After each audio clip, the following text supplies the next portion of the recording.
Recording in progress. Erev Tov, nous sommes donc à la première paracha du deuxième livre de Chumash, Shemot. En passant, une petite remarque, puisque c'est traduit par le livre de l'Exode. Et c'est une fausse traduction parce que c'est l'inverse, exactement. L'Exode, c'est un peuple qui sort vers l'exil, alors que tout le livre de Shemot, c'est la sortie de l'exil vers la terre d'Israël. Donc, méfiez-vous toujours des traductions, regardez-les de près pour ne pas être pris par l'atmosphère que le titre donne.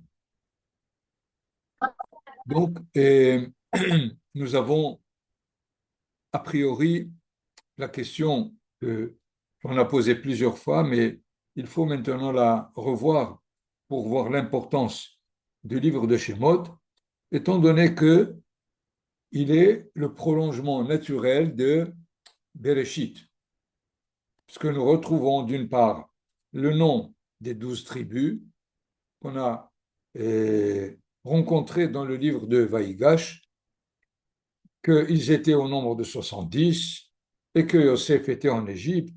Et voilà que la Torah nous le rappelle pour commencer, c'est certainement pas pour nous rappeler ce qui est connu, et surtout pour en faire un livre à part.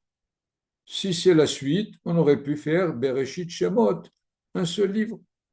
Mais il y a là un enseignement très important, à mon avis, celui de nous dire, de la même façon que Bereshit, c'est la création du monde, Shemot, c'est la création d'un peuple équivalent à la création du monde. Pour ne pas voir une continuité à la limite de l'histoire, mais un début qui est équivalent de l'effort qui a été fait Kabiachol par Akadosh Baruch Hu pour créer le monde. En quoi c'est tellement important? Puisque dans la création du monde, Akadosh Baruch Hu n'a pas seulement créé parce qu'il avait envie de créer, mais parce qu'il voulait un autre qui soit partenaire dans sa création. Évidemment, il l'a cherché et il l'a pas trouvé dans tout le livre de Bereshit. Où est-ce qu'il le trouve? Il le trouve dans le livre de Shemot.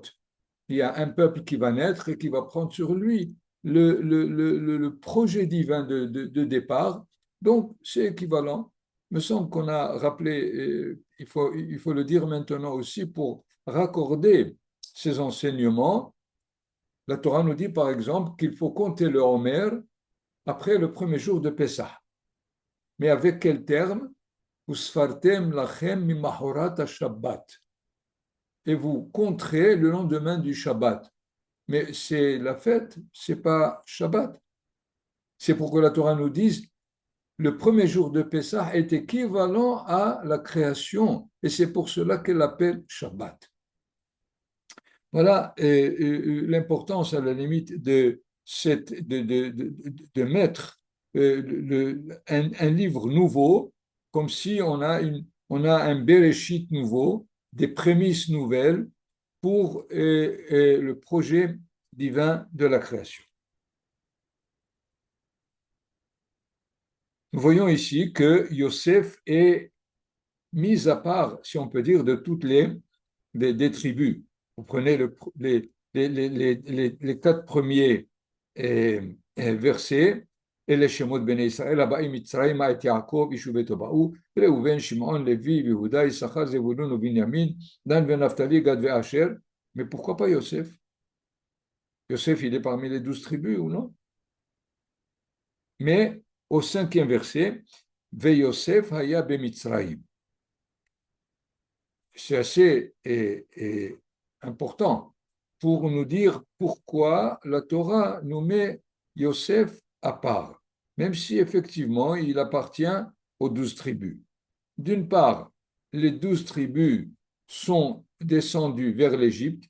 Chez les Shem Israël Habaim Mitzraïma. Qu'est-ce que c'est Mitzraïma? Ceux qui se dirigent vers l'Égypte. Alors que Yosef Haya ben Mitzraïm. Yosef était à la limite un Égyptien. alors que eux, ils sont partis vers l'Égypte, ils sont restés hébreux, et lui, il est devenu, entre guillemets, un Égyptien. Mais voilà, il est un Égyptien qui n'a pas perdu son identité de hébraïque. C'est ça l'insistance de Yosef Haya. Il était ce qu'il était, Haya, même s'il était Bemitzraïm. Dans ce sens, il y a évidemment cet enseignement de base pour nous dire, comme le dit Rashi, Hu Yosef Betzitko, c'est-à-dire il était et il est resté le Yosef qui a fait paître le troupeau de son père, celui et, et, qui a essayé de réunir ses frères, même s'ils l'ont vendu, et il est resté même le vice-roi d'Égypte, il est resté Yosef.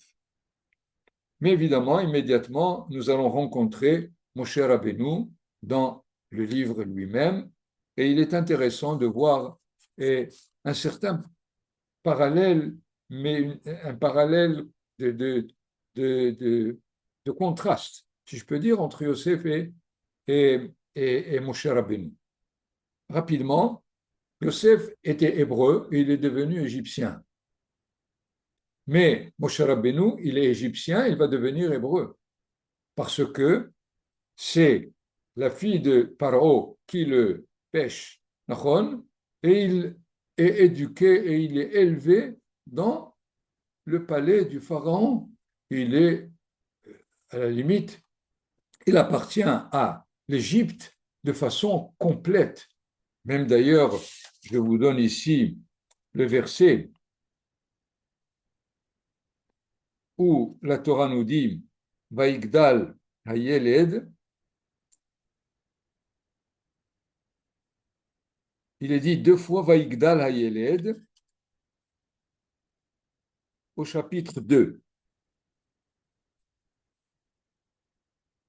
Vaigdal Hayeled au verset 10, Vatevi'ehu levat paro, Vailah leben. Donc il a grandi. Mais voilà que juste immédiatement au verset 11, on va nous dire Vaigdal Moshe. Comment ça se fait? Il a grandi deux fois. Rashi nous informe, au début, il a grandi pour du fait qu'il est devenu homme, et le deuxième, il a reçu le mandat de Pharaon d'être son successeur. Donc, il appartient à l'histoire égyptienne. Donc, à la limite, il est élevé en tant que dans l'identité égyptienne. Mais il va, évidemment, chercher, puisqu'il sait qu'il appartient à la tribu de Lévi, puisque c'est sa mère qui l'a allaité, et c'est sûr qu'il sait qui sont ses parents et sa tribu. Alors, à qui il appartient? Nous sommes obligés ici de lire de près Vayi Bayamim Ahem au verset 11 du chapitre 2. Vaigdal Moshe Vayetse el Ehav Vayar Besivlotam. Il est sorti vers ses frères. Et il nous semble évident. Mais voilà que les commentateurs disent il est sorti pour chercher ses frères. Et ça veut dire chercher ses frères, étant donné qu'il appartient à la civilisation égyptienne. Par ailleurs, il est de la tribu hébraïque, de Lévi. Alors, quelle histoire il va développer? L'histoire égyptienne ou l'histoire hébraïque? Donc, Vaïtse Lehav, il est sorti chercher ses frères. Lesquels? Égyptiens ou hébraïques? Vayar Besivlotam, d'ailleurs, vous avez ici, par exemple, deux interprétations d'Ibn Ezra et de Rashi. Vayar Besivlotam, c'est-à-dire il a vu combien il souffre, selon Rashi. Mais le Ibn Ezra dit, il est sorti pour voir si le travail est bien fait. Sevel, ça veut dire tout le travail qui est fait, puisque le pharaon l'a nommé comme chef ingénieur de tous les travaux qui se passaient en Égypte. Et alors, il est là donc partagé entre les deux. Mais qu'est-ce qu'il voit? Vayar ish mitzri, makke ish ivri me'ehab. Il voit un homme égyptien frapper un homme hébreu de ses frères. Mais non, il est de ses frères. Non. Pourquoi on nous dit qu'il est de ses frères? Non, étant donné qu'il cherche qui sont ses frères, l'Égyptien ou l'Hébreu. Mais comme il voit Ish Mitzri, d'ailleurs ici le mot Ish est en plus, Vayar Mitzri, Makia Ivri. Ish, ça veut dire l'homme égyptien, c'est-à-dire l'Égypte entière. Makia Ish Ivri, l'homme hébreu, c'est-à-dire la nation hébraïque. Il s'est rendu compte que la nation égyptienne frappe la nation hébraïque, mais alors il décide que c'est la nation hébraïque qui est ses frères. Et c'est d'elle qu'il va, et il va se rattacher pour réaliser, évidemment, l'histoire à laquelle il veut appartenir.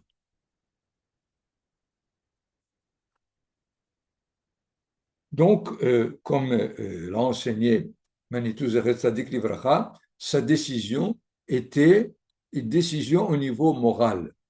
C'est celui qui est frappé qui a raison. Et là, Manitou essaye, méfiez-vous, c'est pas tout celui qui est frappé qui a raison. Pour Moshe Rabbeinu, au début, il ne savait pas ça, mais il devait pour la première fois se poser la question. Et alors, il a décidé pour ça. Et d'ailleurs, cet élan moral, au verset 12, va et le décider à éliminer l'Égypte. Vaïfen Kovacho, il s'est retourné pour voir à droite, à gauche, Vayar ki en ish, il s'est rendu compte qu'il n'y a pas d'homme vraiment dans la civilisation égyptienne. Vayar et Mitzri, il a frappé l'Égyptien et il l'a Vaitmenehu Bahol, et il l'a mis sous la poussière. Et là aussi, j'ai entendu une interprétation, il a renvoyé l'Égypte en archéologie. C'est-à-dire, c'est tout ce qu'on peut faire d'elle à partir de maintenant. Mais, problème. Verset 13, Yud Gimel, Vayetse Bayom Hasheni. Le deuxième jour, il sort. Ve'ineshne Anashim Ivrim Nitzim. Il voit deux Hébreux se bagarrer. Et Vayomer la Racha, Lama Takerecha. Et il dit au Racha, celui qui a soulevé la main pour frapper son ami, il lui a dit, pourquoi tu le frappes?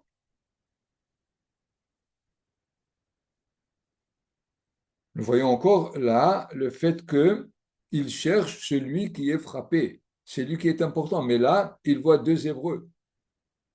Jusque-là, il pensait que l'Égyptien, c'est lui qui frappe. Donc, il a frappé le frappant. Mais il se rend compte que les Hébreux se frappent entre eux. Alors, qui est-ce qui a raison? Yomer, quelle est la réaction de l'un de ces deux? D'ailleurs, entre parenthèses, le Midrash nous dit que c'était Datan Aviram, qu'on va rencontrer plus tard comme les chefs de la querelle contre Moshe Rabbeinu lui-même. Alors, verset 14, Vayomer Misamecha le Ishsar veshofet alenu. Qui t'a fait, Bichlal, quelqu'un qui est ministre ou juge sur nous? Mais ils ne savent pas que c'est le pharaon qui l'a nommé.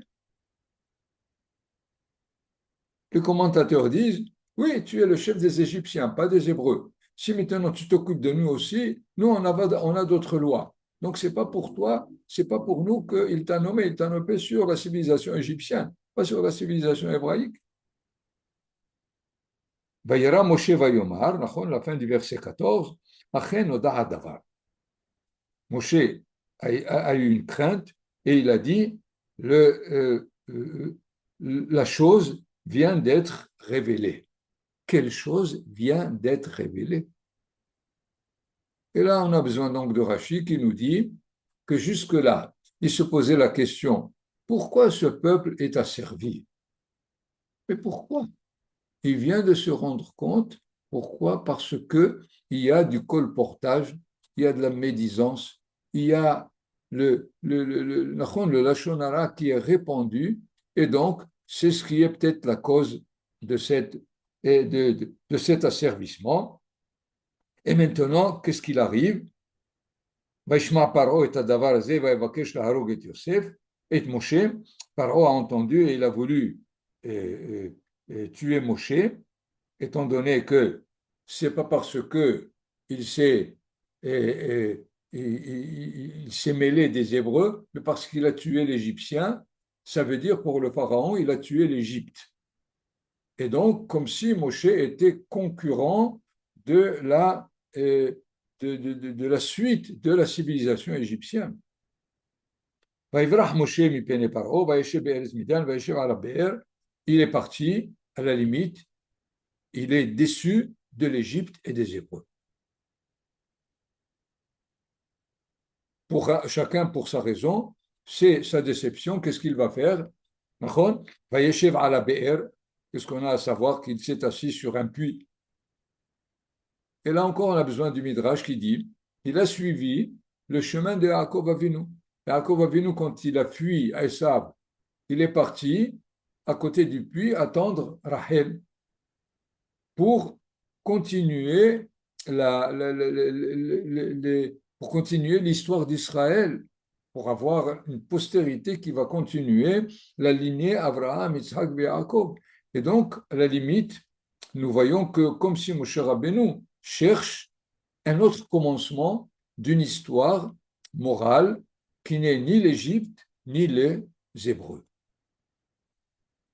Où est-ce qu'il va? Il va à Midian. Pourquoi Midian? Parce que Midian, c'est l'un des enfants d'Abraham Avinu. Quand il s'est marié avec Ketura, prenez le texte, on dit que Ketura c'était Hagar, il a eu plusieurs enfants parmi lesquels il y a Midian. Et dans ce cas, comme si il veut recommencer du début. Il veut reprendre à partir de la première génération Abraham, Midian, et de pouvoir trouver la possibilité de créer une histoire nouvelle, ni égyptienne, ni hébraïque, mais midianite.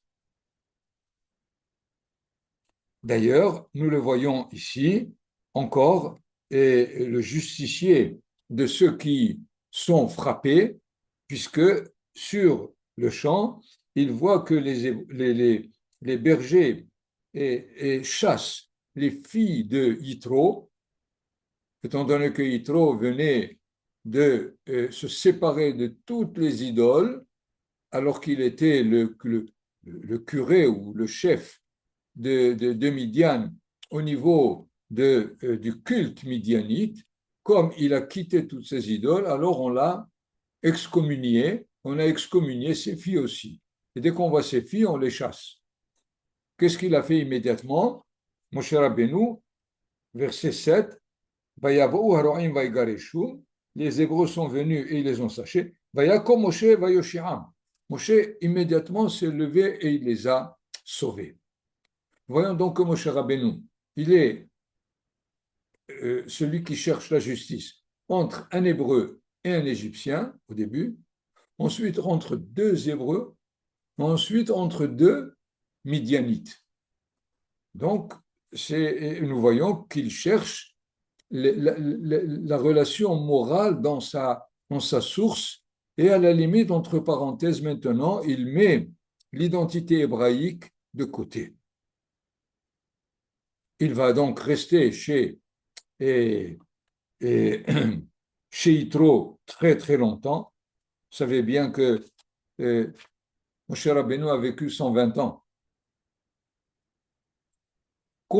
Sur combien d'années la Torah nous raconte son histoire? Sur 3 ans de ces 120 ans. Parce que il est né et il est arrivé donc à l'âge de 13 ans, on a appris que ce qui s'est passé entre les deux, bon, c'est normal, on l'éduque, on l'élève, et finalement, pendant cette première année où il a eu ces quelques épisodes avec, le, avec le voisinage, il est finalement resté chez Yitro jusqu'à l'âge de 80 ans. Il est resté jusqu'à l'âge de 80 ans, puisque c'est à 80 ans qu'on va le retrouver en Égypte avec la mission dont il va être chargé par Akadosh Baruch Hu de faire sortir Israël d'Égypte. Dès 80 ans, c'est la dernière année de l'esclavage, et ensuite 1 an et demi jusqu'à l'envoi des explorateurs pour vérifier est-ce que Israël peut accéder à sa terre. Et jusqu'à la 40e année, encore une fois, block-out, on ne sait pas qu'est-ce qui s'est passé. Finalement, des 120 ans, on connaît de Moshe Rabbeinu que 2 ans et demi ou 3 ans de son histoire.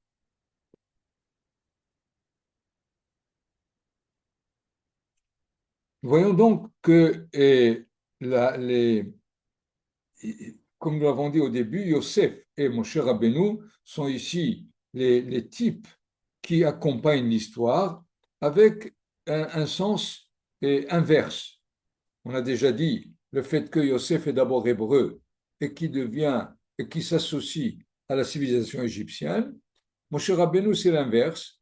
Il s'associe à la civilisation égyptienne et il devient par la suite hébreu. Nous allons voir comment il va le devenir.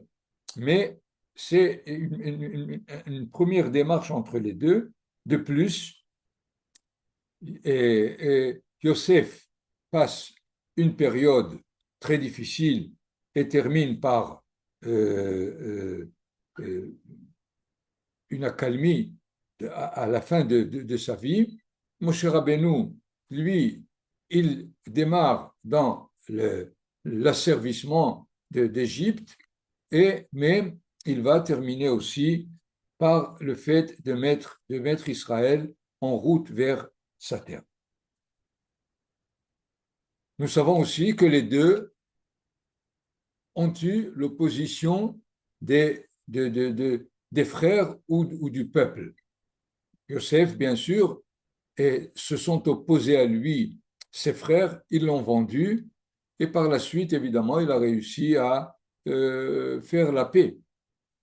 Nous allons voir, lorsque Akadosh Baruch Hu va envoyer Moshe Rabbeinu pour faire sortir Israël d'Égypte, Moshe Rabbeinu refuse, pour plusieurs raisons d'ailleurs. D'abord, personne ne le connaît. Ça fait 80 ans, ou 80 moins 13, qu'il est dehors. Et il vient leur dire, je suis qui tu es. Ah, on m'a envoyé. Qu'est-ce qui t'a envoyé? Ils auront raison de poser toutes ces questions. Donc, et lorsque il leur apporte la possibilité de sortir, la fin de la paracha de Shemot, vous pouvez la lire, ils mettent sur lui tout ce que Paro a endurci son cœur, a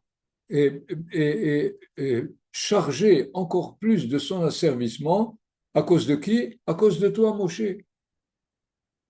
Donc voilà que Yosef et Moshe ont des opposants à leur...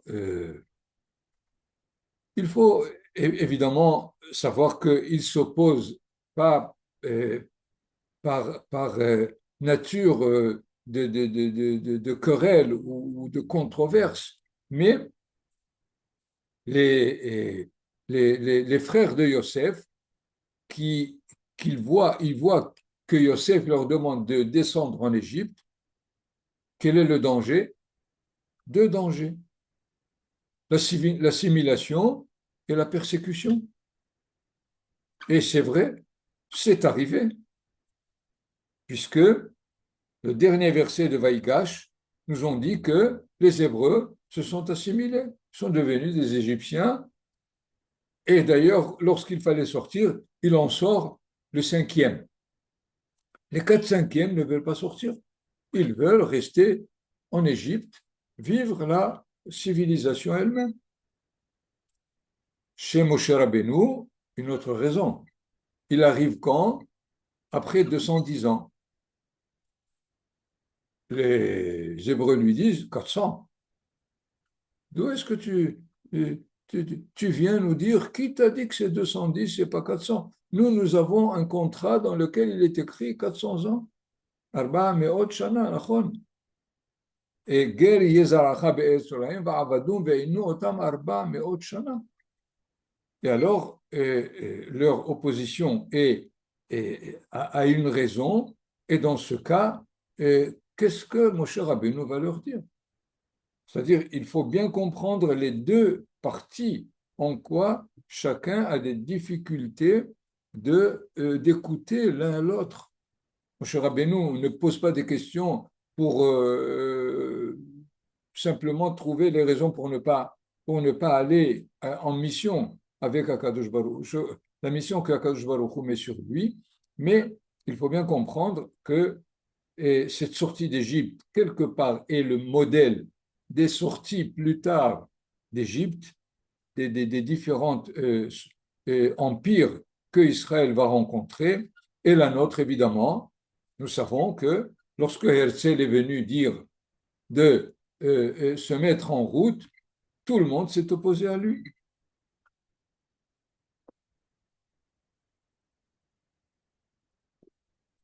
Pourquoi on s'est opposé? Une première raison d'ailleurs, l'histoire passée avec Shabbatai Tzvi. Shabbatai Tzvi, qui a en 1600 et quelques, a voulu promouvoir le même, le même élan pour retourner en Israël, il a fait un désastre à la fin de sa vie. Alors, Herzl, qu'est-ce qu'il est? C'est un, pas un Hongrois, un Autrichien, qui, qui était un journaliste, qui n'avait rien à faire avec le judaïsme, et tout d'un coup, il lui prend de vouloir Bichlal, c'est une sorte de Moshe Rabbeinu qu'on n'a jamais connu. C'est pas un Talmid Hacham. Et d'ailleurs, c'est pour cela que Moshe Rabbeinu, à la fin de toute la discussion, il dit à Kadosh Baruch Hu, il y a quelqu'un qu'il vaut mieux envoyer, c'est mon frère Aaron. Aaron, il est là-bas, il est avec eux, ça fait déjà 80 ans. Et il connaît, et dis-lui de prendre sur sa, euh, sa responsabilité cette mission. Et évidemment, Akadosh Baruch Hu se met en colère contre lui et lui dit, sache que lui, il attend que tu viennes. Et quand tu viendras, il sera content de te rencontrer. Donc, nous voyons dans ce premier départ de Moshe Rabbeinu toutes les difficultés qu'il a eues pour essayer de prendre la mission et de faire sortir Israël. À partir de quand, finalement, il change de direction. Puisqu'il est arrivé chez Yitro et il a eu un enfant. C'est au chapitre 2, verset 22. Vateled ben, Tzipora a enfanté un enfant. Vaikra et Shemo Gereshom. Il a appelé son fils Gereshom. Pourquoi? Ki amar ger hayiti be'eretz nochria. Il vient de prendre conscience qu'il est un étranger dans une terre étrangère. Nous avons dit tout à l'heure qu'il pensait pouvoir trouver chez Yitro la possibilité de démarrer une histoire humaine, morale. Et voilà, dans ce verset, il se rend compte qu'il est un étranger dans une terre étrangère, c'est-à-dire il sent qu'il faut qu'il retrouve son hébraïsme, son identité, que l'élan moral est quelque chose qui a beaucoup de valeur, mais finalement, la généalogie Abraham, Yitzhak, Yaakov et les tribus et ses parents, c'est une valeur aussi importante que la recherche d'une histoire dans un milieu qui est complètement moral. Et il faut bien savoir que Yitro a fait un chemin énorme pour pouvoir se débarrasser de toutes les idoles possibles et de reconnaître la divinité monothéiste. C'est pas, la Torah ne nous raconte pas le détail du chemin de Yitro, mais il faut savoir qu'il a fait un chemin énorme. Et c'est dans ce sens où et Moshe Rabbeinu a trouvé un espoir de reprendre l'histoire humaine dans Yitro. Mais finalement, il semble qu'il a fait une révolution lui-même pour dire la généalogie, Abraham, Yitzhak, Yaakov, les tribus, Amram, Kehat, est quelque chose de fondamental. Et donc, de là, il va, il va revenir. Comment? C'est le chapitre 3 dans lequel on nous raconte la vision du buisson ardent. Cette vision-là, dans laquelle le texte nous dit, et au chapitre 3, verset 3, Vayomer Moshe Asurana ve'er'e et amar'e hagadol hazeh. Je me détourne pour voir cette apparition énorme. Madouar lo yiv'ar hasene. Pourquoi le buisson n'est pas consumé? Vayar Adonai kisar lirot, verset 4, il a vu, Vaikra elav Elohim mitoch hasene. Alors on l'a appelé. Nous voyons donc combien de travail a fait Moshe Rabbeinu pour être quelqu'un qui est candidat à la mission que Kadosh Baruch Hu lui donne. Kadosh Baruch Hu n'a pas pris n'importe qui, il a pris quelqu'un qui est intéressé à rejoindre son identité de départ.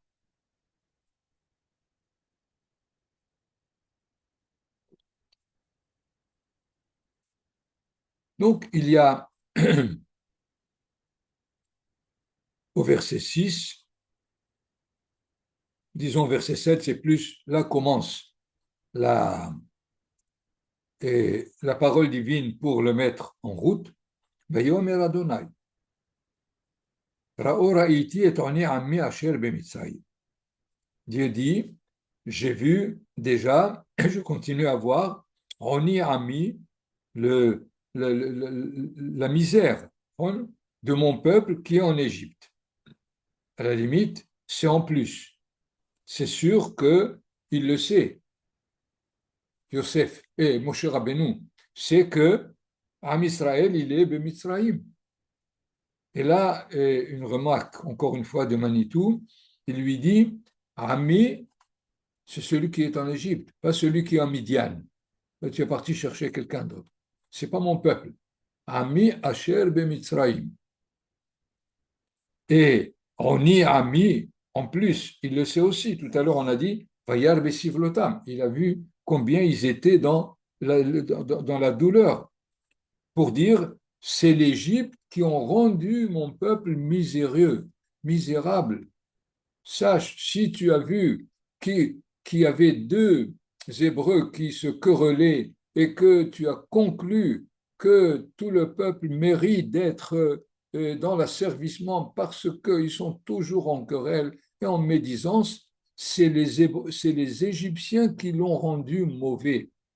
Eux, dans leur source, ils sont un peuple juste. Donc, il y a ici chaque mot à la limite et pour indiquer à Moshe Rabbeinu ce à quoi il doit revenir.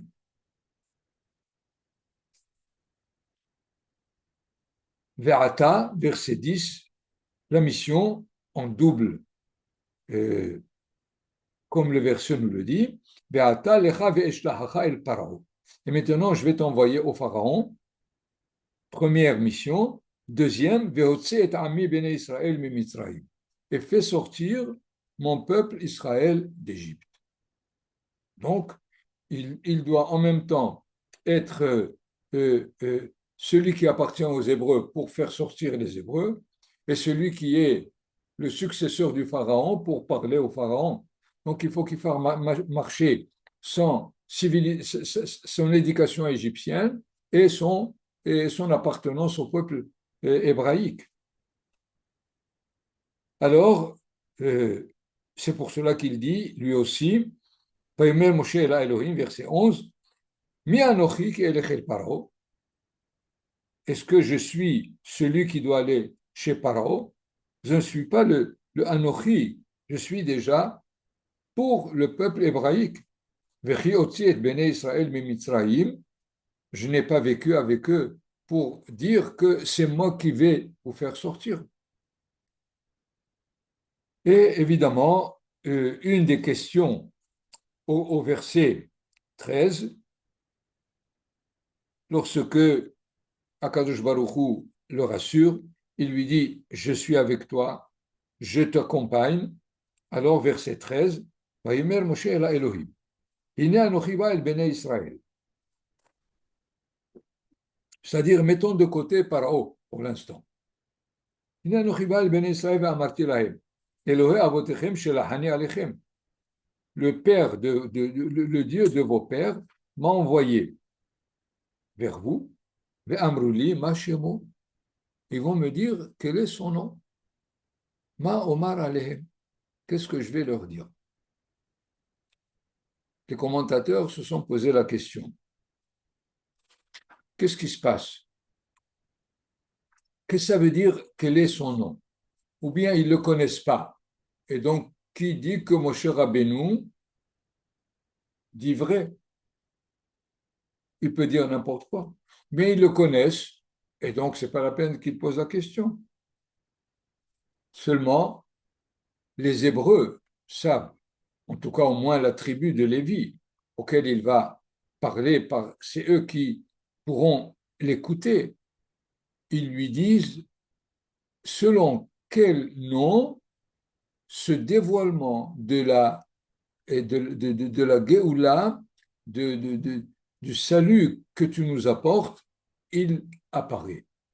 Puisque nous savons que Elohim, c'est le garant des forces de la nature, que Tsevaot, c'est celui qui met en marche son armée pour sauver Israël, et que El Shaddai, c'est celui qui est pour la progéniture, et que nous avons, chaque nom a un dévoilement. Et c'est ça la question. Quel est le nom par lequel ils vont savoir que je suis en train de prendre commission de les sortir d'Égypte? Que répond Akadosh Baruch Hu? À la limite, il lui donne trois réponses. Vayomer Elohim el Moshe, Ehye asher ehye. Formule très difficile à traduire. Je serai celui qui sera. Vayomer, deuxièmement, autre possibilité. Kotomar livne Israël, Ehye shelachani alechem. Dis-leur Ehye. Alors tout à l'heure, il a dit Ehye asher ehye. Non, il dit seulement Ehye. Est-ce que le premier n'est pas à dire ou à qui il faut le dire? En plus, Vayomer od Elohim, verset 15, El Moshe kotomar el bnei Israël, Adonai Elohe avotechem, Elohe Abraham, Elohe Yitzhak, Elohe Yaakov, shelachani alechem. Dis-leur que c'est c'est le Dieu de vos pères, le Dieu d'Abraham, de Yitzhak et de Yaakov. Donc, trois réponses. Pourquoi trois réponses? D'abord, la première, Ehye asher ehye, ça veut dire je serai celui qui sera. C'est-à-dire, c'est un futur qui se régénère. Parce que le deuxième, Ehye shelachani alechem, je serai, c'est celui qui m'a envoyé. C'est-à-dire, je serai avec vous pour vous sauver de façon définitive. Mais Ehye asher ehye, ça veut dire je serai avec vous ayez le premier dans cette sortie et dans les sorties possibles encore. Moshe Rabbeinu, selon Rashi, selon la Gemara, dit je vais déjà leur annoncer d'autres exils. C'est pas possible. Alors il lui dit, dis-leur, c'est tout. Je serai avec vous et donc c'est dans l'avenir proche que je vais les délivrer. Mais a priori, question, pourquoi prévoir d'autres exils? D'où vient la possibilité d'autres exils?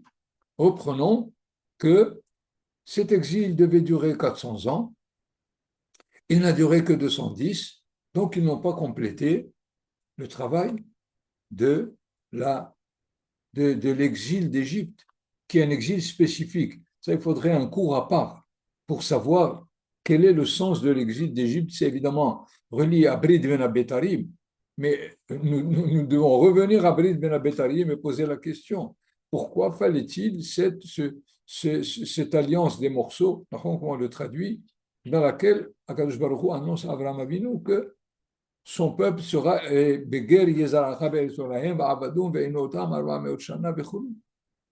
mais nous avons ici cette possibilité d'autre exil parce que Israël n'a pas pu tenir le coup de 400 ans et nous savons que s'il continue encore dans cet exil, probablement toute la chance du peuple d'Israël de pouvoir sortir et d'être celui qui va mener l'histoire de l'humanité aura échoué. Il y a le Midrash qui dit qu'ils sont descendus au 49e port de l'impureté. La prochaine aurait achevé tout espoir. Donc, si vous n'avez pas été capable, vous continuerez ce travail dans l'histoire qui vient. C'est dans ce cas où il dit Ehyeh Asher Ehyeh. Mais par la suite, Ehyeh Shelahani Alechem, c'est-à-dire pour nous, dis-leur, pour ne pas qu'ils soient choqués des exils à venir, dis-leur que Ehyeh seulement, je serai avec vous. Évidemment, il peut y avoir parmi ceux à qui tu parles et ceux qui doutent de l'avenir. Tu nous promets, qui dit que ça va se réaliser, quelles sont tes preuves, etc. Alors, troisième réponse, le Dieu de vos pères, Abraham, Isaac et Jacob. Et vous avez certainement une tradition, vous avez un enseignement, et si vous vous rattachez à ce que vos pères ont fait comme travail, c'est dans ce sens qu'on va le continuer. Donc c'est normal que vous devez sortir d'Égypte pour pouvoir, pour pouvoir remplir votre mission. Ce qui fait ces trois réponses à première vue. La première, Ehya Sherehye, ça veut dire je serai dans le futur le plus lointain. Mais la deuxième réponse, Ehye, c'est le futur proche, c'est le présent, à la limite. Et Elohé Abraham, Elohé Yitzhak, Elohé Jacob, c'est dans le passé. C'est-à-dire, donne la réponse à chacun selon sa capacité. Ceux qui sont au niveau de bien comprendre que quelle que soit l'histoire, Akadosh Baruch Hu nous accompagne, et donc ils peuvent écouter Ehye Asher Ehye. Et à ceux qui ne croient pas à toute cette histoire qui se développe, dis-leur que je serai avec vous, soyez tranquilles, vous sortirez d'Égypte. Et ceux qui ne veulent même pas croire à ces promesses, dis-leur de ne pas oublier qu'ils sont les descendants d'Abraham, Isaac et Jacob, auxquels Akadosh Baruch Hu a promis et il tient ses promesses des patriarches pour leurs enfants, même s'ils ne méritent pas, même s'ils ne croient pas, même si tout ce qu'ils veulent est essayer pour ne pas sortir d'Égypte, se rappeler de l'histoire passée. Voyons donc que Moshe Rabbeinu est conscient de toutes les difficultés qu'il va avoir pour cette sortie d'Égypte. C'est pour ça qu'il pose des questions. C'est pas pour se débiner, si on peut dire, de cette mission, Mais probablement pour pouvoir la réussir, il est obligé de voir tous les côtés possibles des difficultés que cette mission remplit pour la mener à bon terme. Kulechem Beruchim, si vous avez